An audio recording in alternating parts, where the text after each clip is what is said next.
La década de los 90 en la NBA estuvo marcada por intensas rivalidades, pero pocas alcanzaron el nivel de hostilidad y drama que definió los enfrentamientos entre los Chicago Bulls y los New York Knicks.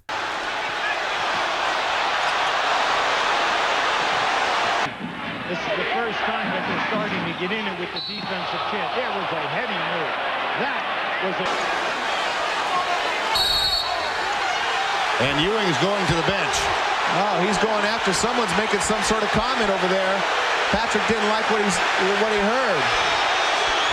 I didn't see that one beginning. Michael Jordan with his arms. Sin embargo, más allá de la feroz competencia en la cancha, esta rivalidad traspasó los límites del juego. Uno de los momentos más polémicos ocurrió en 1997, cuando Jeff Van Gundy, el joven y aguerrido entrenador de los Knicks, lanzó una declaración incendiaria. Llamó a Michael Jordan estafador.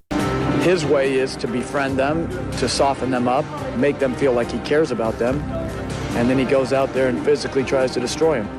Para Van Gundy, Jordan no solo dominaba a sus rivales con talento y determinación, sino que también engañaba a sus adversarios psicológicamente con su amabilidad fuera de la cancha. Según el entrenador, jugadores como Patrick Ewing y Charles Oakley, dos de sus amigos más cercanos, bajaban la guardia ante él sin darse cuenta. Aquellas palabras pusieron en duda la integridad deportiva de Michael, un hombre que basaba su legado en la competitividad absoluta y en una ética de juego implacable. Did you take it personally when Van Gundy called you a con man? Yes. It rubbed me the wrong way then, and if I hear it now, it still rubs me the wrong way because that was never my intent. Pero las acusaciones de Van Gundy fueron solo la punta del iceberg. Hubo otros momentos en los que la prensa neoyorquina, los rivales e incluso el público intentaron manchar la grandeza de su majestad.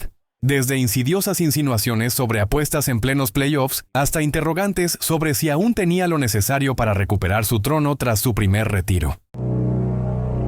Cuando Pat Riley llegó a los New York Knicks en 1991, la filosofía del equipo cambió para siempre. Aquel entrenador que había construido la dinastía de los Lakers en los 80 con su icónico Showtime, abandonó la velocidad y el espectáculo. En Nueva York no había espacio para la elegancia. Aquí se ganaba con sudor, golpes y resistencia. When Pat Riley arrived in New York, he wanted to establish the Knicks as the hardest working, best conditioned, toughest team in basketball. It was a defensive-oriented, physical, rebounding kind of team, and we played that to the T. Oakley with the rejection and a hard fall taken. Inspirándose en las tácticas de los Bad Boys de Detroit, Riley moldeó un equipo de guerreros, encabezado por Patrick Ewing, Charles Oakley, Anthony Mason y John Starks. Hombres que no solo jugaban duro, sino que disfrutaban llevar cada encuentro al límite de la agresividad. We were more of a in-your-face kind of team. You know, no layups. We're gonna put you on your butt. Down low to Thorpe. Jam blocked by Ewing. Thorpe gets it back. Head fake. He's double teamed. Forces it up. Ewing blocks it again. Before games, you couldn't talk to the other team. Even if you went to college with them. I mean, if you played for Pat Riley, you had to play hard. You had to play physical. If you didn't, you were sitting on the bench. Sort of culture mission statement was that we were going to be the hardest working, best conditioned, most professional, unselfish, toughest, nastiest, disliked team in the NBA. We didn't care about it. That was our identity, and that's who we were. Los Knicks fueron construidos con una única misión: destronar a los Chicago Bulls y acabar con la hegemonía que Michael Jordan y compañía estaban cimentando en la NBA. You even had my friend Charles Oakley saying we can't go to lunch, we can't go to dinner because Pat doesn't believe in fraternizing between the two of us. And this guy hit me harder than anybody else in the league, and he was my best friend. Patrick Ewing, we had the same agent. We came out the same time, but we couldn't go to lunch. Why is this? You think I'm going to play against Patrick any different than I play against anybody else? No. Pero había un problema. Si había algo que Jordan despreciaba, era este tipo de baloncesto. Había soportado las brutales Jordan Rules de los Pistons, y cuando finalmente las había vencido, esperaba haber dejado atrás aquella era de golpes y trampas físicas. It was a war each and every night. We didn't say, oh, we got to play harder against the Bulls than we got to play. We played hard every night. That's why New York fans to this day embrace us in the 90s, Knicks, the whatever. And it's the early 90s. It's not the late one. But anyway, they embrace that because one thing about New York fans is they know basketball. I do think that there's a style there that fringes or comes right to the edge of jeopardizing and intimidation and bullying and all those kind of things. And There's a line between where it's a game in basketball and then it's something else. I don't care if the Bulls respect us. I really don't care. I care less. But when they denigrate your effort and your hard work and your commitment to doing things that you take great pride in by trying to get somebody to see it another way to get an edge, then that's the ultimate lack of respect. Lo que los Knicks no entendían era que cuanto más intentaban frenarlo con la fuerza, más le daban razones para humillarlos. La guerra entre Chicago y Nueva York había comenzado, y Michael Jordan no pensaba dar tregua. Anybody that was trying to take something from us, that's a rivalry. Michael Jordan and Xavier McDaniel having words. A lo largo de su carrera, Michael Jordan se acostumbró a ser el blanco de críticas, rumores e incluso ataques mediáticos. Su dominio en la cancha era incuestionable, pero fuera de ella, la prensa siempre buscaba cualquier oportunidad para ponerlo bajo escrutinio. En 1993, con los Bulls buscando su tercer título consecutivo, llegó uno de los intentos más descarados de desacreditarlo. No sería un rival en la cancha quien lo desafiara, sino los titulares de los periódicos. La final de conferencia entre Chicago y Nueva York comenzó con un golpe inesperado. Los Knicks, impulsados por la energía del Madison Square Garden y el dominio de Patrick Ewing, tomaron una ventaja de 2-0 en la serie, incluyendo una de las jugadas más recordadas por los fans de los Knicks. Coach Riley, wanted to go pick and roll with me and Patrick Ewing. The side pick and roll that we were running with Patrick Ewing, and what John did was go away from the pick. I got to the right side of the court, and I saw B.J. Armstrong peeking. Every time I turned my eyes, he would jump to my high side knowing that the pick is coming. And on that particular play, I came down, and I just cut my eyes early, and B.J. Armstrong did what I thought he was going to do. He jumped to my high side, and Patrick was able to, get a nice little push on him. Not too hard, but a nice little push on him. And I just took off baseline. Like Moses parting the Red Sea, and he was able to get there. Then Michael and Scotty and Horace came over late to try to block it. Patrick obviously got him a little distance or leverage, and the challenge at the hoop was one in which John met with such great force. Starks, yes! What a move by Starks, who was able to stop. Pero lo más peligroso no estaba ocurriendo en la duela, sino en las páginas de los medios más influyentes de la ciudad. The New York Times y otros periódicos insinuaron que Jordan no estaba concentrado en la serie. Se hablaba de supuestas deudas de juego, noches en casinos y distracciones fuera de la cancha. Michael Jordan is one of the most popular sports heroes of all time, a $1 million basketball star who's a definite winner. But Michael's love for being on top may be causing him to scrape the bottom of his bank account. Steve Dunleavy sat down with a golf hustler who claims Michael's off-court betting habits are foul play. De repente, la narrativa había cambiado. ¿Estaba Jordan realmente enfocado en ganar o había algo más en su mente? It's attacked in my private life, and I really didn't like it, and I don't agree with it. But I felt a need to come out and express that and tell the truth so you guys can quit hallucinating and taking it further than what it is. And now you know what it is from my standpoint. Anything else that you hear is totally false if it's not to what I just told you. And that's the honest truth. And that's all I can tell you. There's nothing illegal. He's perfectly of age. There's...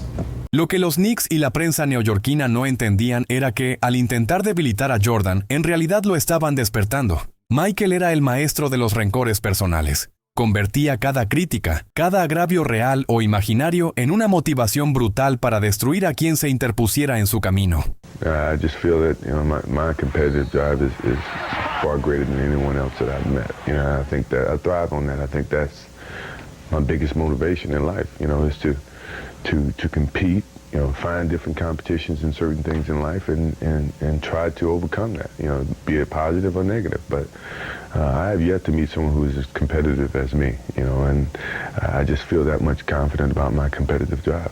Michael could make things up to motivate himself. We didn't have to make anything up here. This was real. This was the media scolding you. And he says, I'll show you.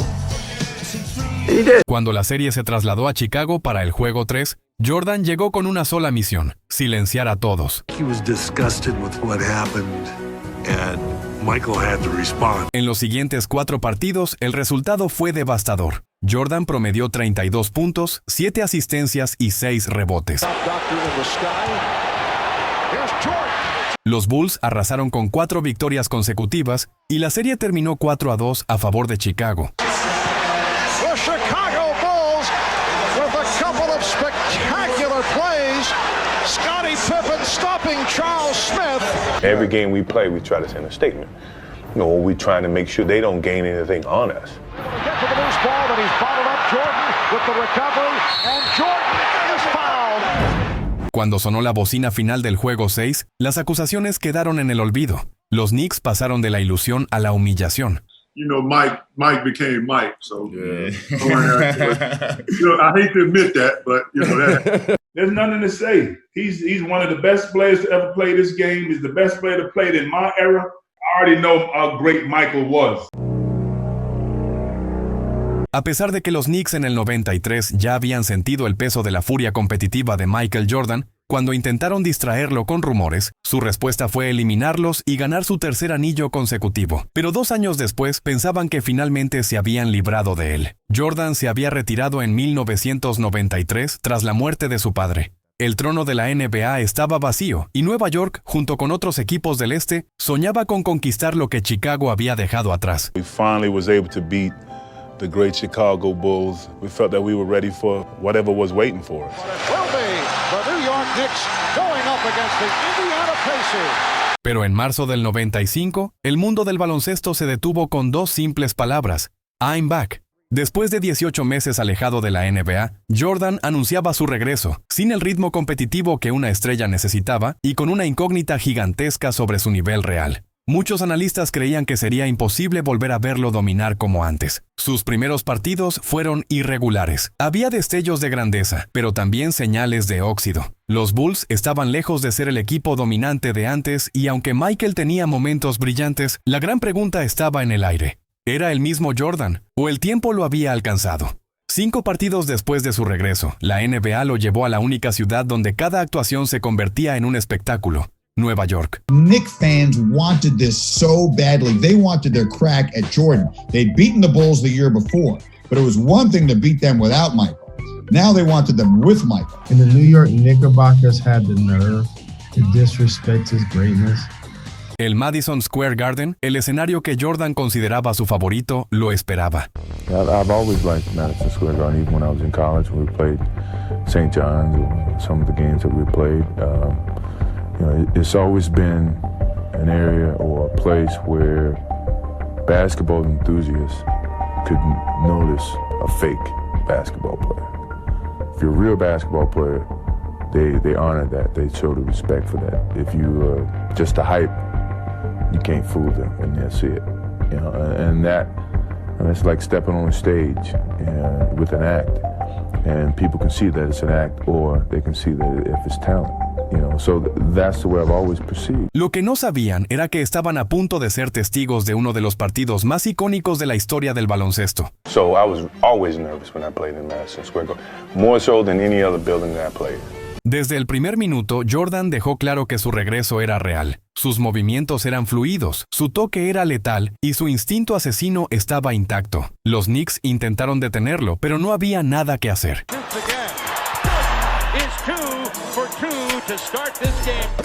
That first quarter, I knew we had something going. When I started hitting all the jump shots, and I could read Starks every move. You know, I basically had him at my disposal in a sense. They're going to keep going to the well with Jordan and Starks. My, oh my. It was like Starks wasn't even. Jordan off the turnover. Puts the move on Starks. Yes, and it counts. Michael Jordan with his most spectacular basket. We used to get scouting reports on certain guys, and you look at the scouting report and they say, well, you can take your right hand away, take your left hand away, push him this way, push him that way. On him, it's just like, good luck. Plus, he had a will like no other player that I ever played against. Certain guys I can get to mentally, but him I could never get to mentally. And believe me, I tried my best. But, you know, he was that special player that you couldn't break his will. You know, if anything, he was taking him to another level. Canasta tras canasta, tiro tras tiro, Jordan parecía estar jugando en otra dimensión. Cada vez que la defensa neoyorquina intentaba presionarlo, respondía con un lanzamiento imposible que caía limpio por la red. Al final de la noche, el marcador reflejaba 55 puntos para su majestad.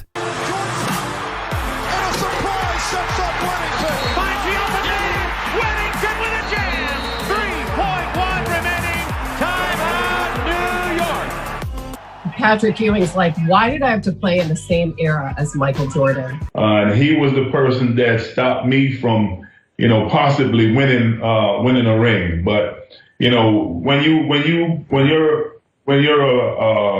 you're playing any sport, you want to play at the best and you want to beat the best.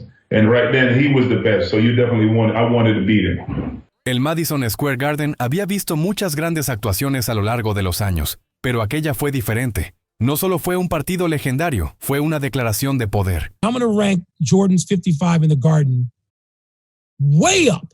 Maybe in my top 10 for sure, maybe in my top 5 Jordan performances of all time. Los analistas que habían dudado de él quedaron en silencio. La pregunta sobre si Jordan aún podía dominar había sido respondida de la única manera que él sabía, con una exhibición inolvidable en el escenario más grande del baloncesto. There are some players that are simply unique and transcend every aspect of the game, and he's the only one in the history of this game that's had the impact that he's had. He got it started the other night against Atlanta, and he just sort of building up to New York.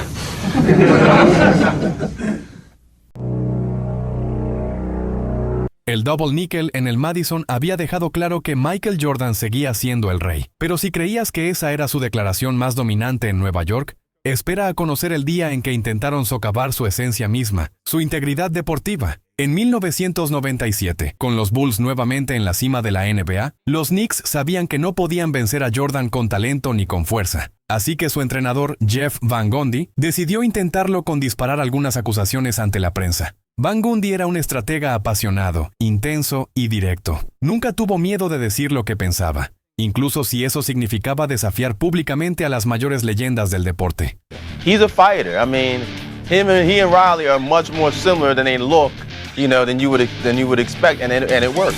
When you've always, in your career as a head coach, not just him, but anybody, has always coached the best team and the best player, it really clouds your judgment about how tough a job it is.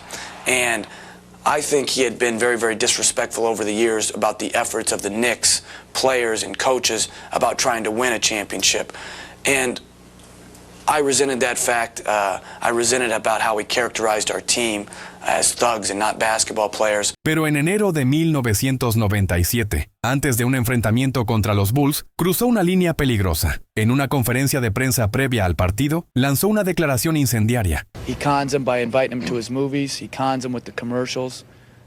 He pretends to enjoy guys and like them and befriend them. I don't think he gets it. I think for some reason he's so good and has done it for so long that there is this, and such a mystique about him that and everybody wants to be like him, be as good as he is, make as much money as he is, be able to do all the off-the-court things that you watch him game in and game out. He saddles up next to guys, he smiles at him, pats him on the ass, and then, goes out there and kicks their ass, and they hug him after the game. Like that was some great thing that he got 45 on them, so I don't understand it. Aseguró que Michael Jordan no solo dominaba a sus rivales en la cancha, sino que también los conquistaba fuera de ella. Según Van Gundy, Jordan era un estafador que manipulaba psicológicamente a los jugadores con su amabilidad, para que, inconscientemente, bajaran la guardia al enfrentarlo.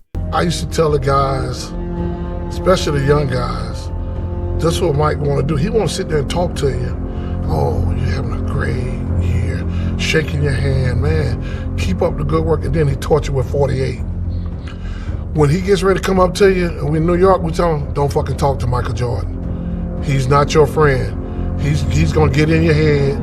And then after he done taught you, say, well, maybe you have a good game the next game. But we didn't allow our guys to talk to Michael before the game. El mensaje estaba claro. Jordan no era tan grande como parecía. Simplemente engañaba a sus rivales para que no lo desafiaran con la misma intensidad. Pero lo más grave fue la insinuación sobre Charles Oakley y Patrick Ewing, dos de los jugadores más duros de los Knicks, y al mismo tiempo, dos de los mejores amigos de Jordan fuera de la cancha. Van Gundy dejaba entrever que esa relación personal los ablandaba, impidiéndoles jugarle con la agresividad necesaria. Las palabras de Van Gundy no solo atacaban su dominio en la NBA, sino que ponían en duda su ética competitiva. Michael upset that Van Gundy had said that Jordan uses friendships and stature to con some of his opponents. We talked about this earlier with Michael and asked, is this still ongoing in terms of the unhappiness about those statements? Para cualquier otro jugador, esta acusación podría haber sido un golpe devastador a su imagen, pero para Michael Jordan esto solo significaba una cosa.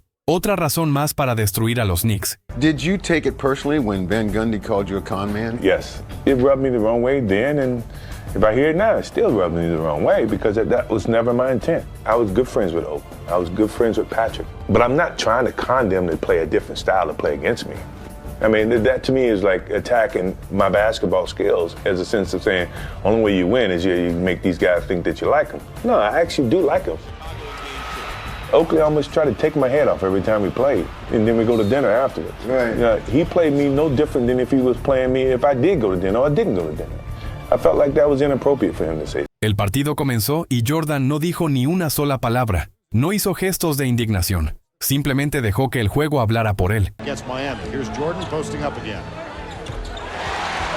First lead of the night now. Ewing knocks it right back into the hands of Mr. Jordan.